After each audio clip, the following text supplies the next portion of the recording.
Hey y'all, it's me, your girl, Jackie with a Q. Let me tell you something, what's been the problem. I ain't saying your problem, what's been a problem, what I find with me and my friends and my associates, right? First of all, we cannot change a man. A man has to want to change on his own. He has to want to change on his own. Let me say that one more time for the people in the back. He has to want to change on his own. Can you influence his change? Yes, you can, if he like you enough. But for the most part, going in thinking you're going to change him, he been doing this, and this to her, and her.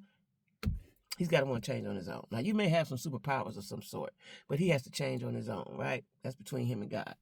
Anyway, let me tell you what the problem is in the dating pool, right? Men have habits. I'm talking about men because I date men. I'm not talking about women because I don't date women. So I'm talking about men. So before y'all get in the comments and saying women do that too, I'm talking about men because that's what I date, men, right? Men have habits, and the problem has been the habits a lot of times. Now, they got one of four habits, or all four of them. Now, these are just four that I can think of off the top of my head. That's a gambling habit, a hoe habit, an alcohol habit, or a drug habit, right? Now, heaven forbid he got all the habits. Now, I done dated some men back in the day that had all the habits. I think, yeah, had all the habits, right? That ain't gonna never work. When they got all them habits and demons surrounding them, you're going to be in a chaotic, toxic relationship. You are going to be in a chaotic, toxic relationship, period, right? You cannot hold nobody's hand and make them stop whatever it is they're doing. You can't. They got to want to do that on their own. They have to want to do that on their own. You cannot make that man stop doing the shit that he been doing. Now, he may tell you he gonna stop, or he may tell you that he has stopped. But it'll take, and then even let's say he has stopped. You got to watch that.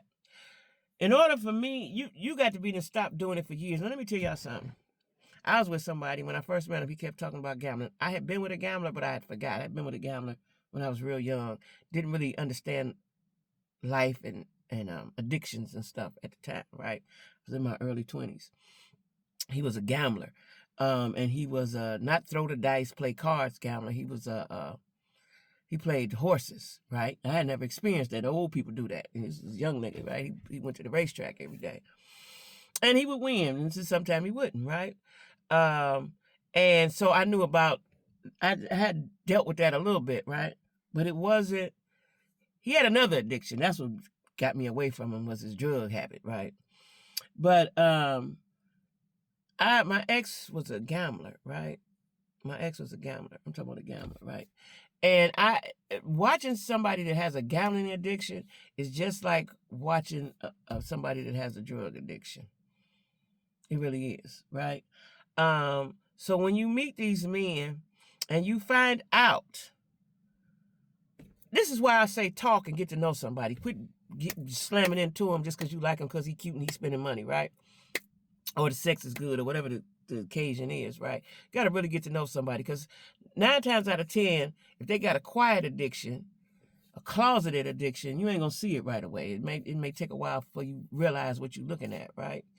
The addictions with black men, again, I'm talking about black men because I ain't never dated no other men. I ain't dated women. I ain't dated white men, no other kind of men. I'm talking about black men, and I love black men. So this is not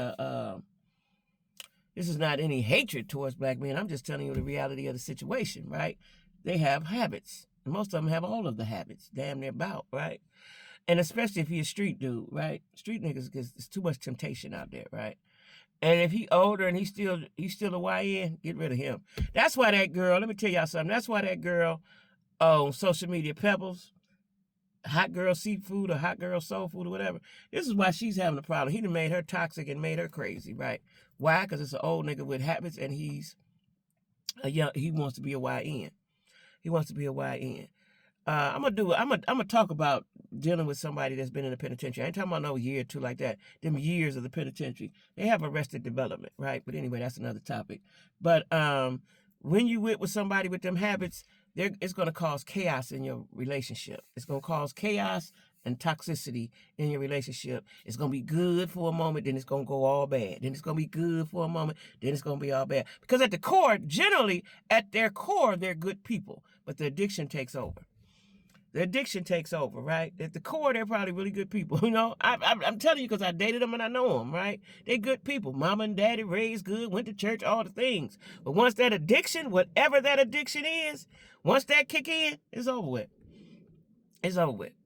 It's over. I remember when I was younger, and I thought that love conquered all. You know, I'm a dreamer.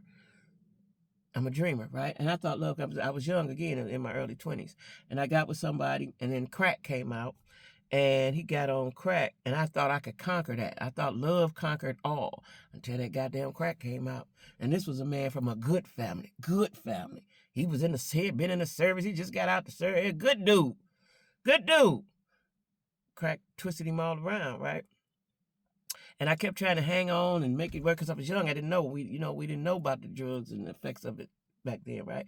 And it didn't work, right? Now, you know, the guy, he's clean now. He's doing wonderful. He got a wife. They own a home. They living well. But they have to want to change for themselves. They have to. I'm not saying that they get them habits and it's over for the rest of their life, but they have to want to change. And sometimes it is over for the rest of their life. And especially if they got you as the enabler. Don't enable somebody with addictions. That's the moral of the story. Don't do that.